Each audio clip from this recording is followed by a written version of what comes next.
Now, Britain's Defence Secretary Grant Shapps says the UK will wait and see before deciding to launch another round of military strikes against the Houthis in Yemen.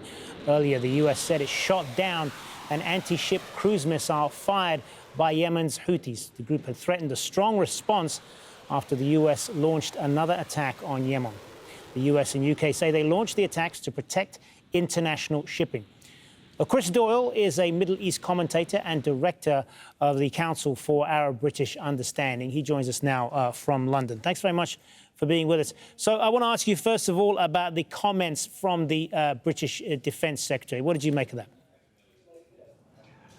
Well, Britain has got itself stuck in another conflict in the Middle East, and where this leads to is really unclear.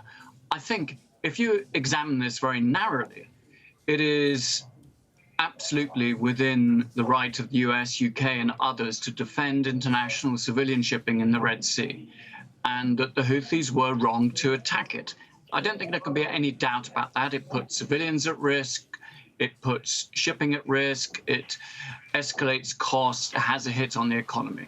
And the United Nations Security Council agrees with all that.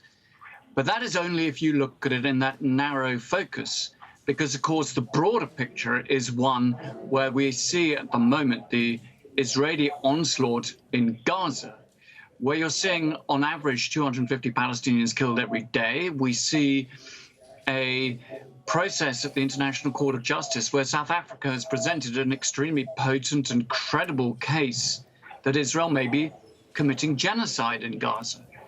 Now, this is the reasons the Houthis say they've taken action. But the UK and the US are trying to pretend in their comments on all of this that somehow it is completely separate from what is happening in Gaza. It is not.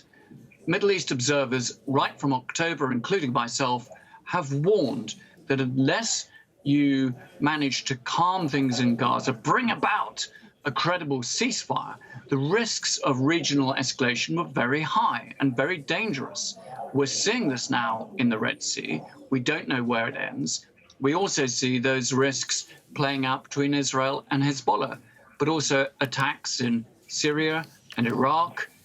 It is a very volatile moment in the Middle East, and the US and UK have to be extremely careful that what they do does not make things much worse, not least, of course, to jeopardize the very fragile ceasefire in Yemen itself. In terms of how this might play out, then, is there a risk that the UK and the US have underestimated this, and there is a risk, perhaps, of them sleepwalking into a larger conflict, not just with the Houthis in Yemen, but elsewhere in the region?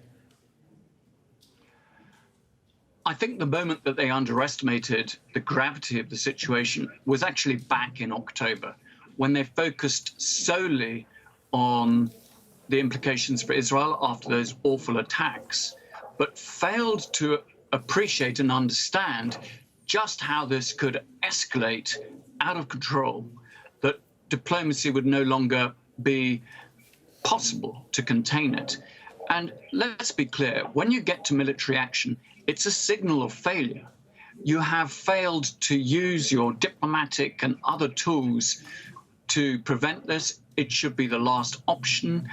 And in taking military action, it is a sign that you've run out of ideas, you run out of way to do things. It's a very high-risk move. Now, I would say this, though, that on this occasion, and of course the US and UK have been involved in many attacks in the Middle East and elsewhere together, combined, they are not gung-ho. I think it is credible to say that they don't really want to launch another attack. This was not something that they had wanted to do. This is not something that they are really wanting to do, and I don't think they want to have to repeat it.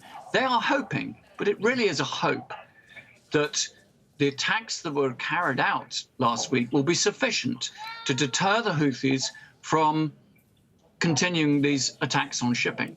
But the problem is, for those in shipping who are now diverting all their cargoes around the Cape of Good Hope, around southern Africa, what will reassure them that the threat from the Houthis has disappeared? Okay. You need a political agreement. Without a political agreement, who's going to believe that it's over? We're gonna have to leave it there. We are unfortunately out of time, but we do appreciate your insight into this, Chris Doyle. Thanks very much for being with us.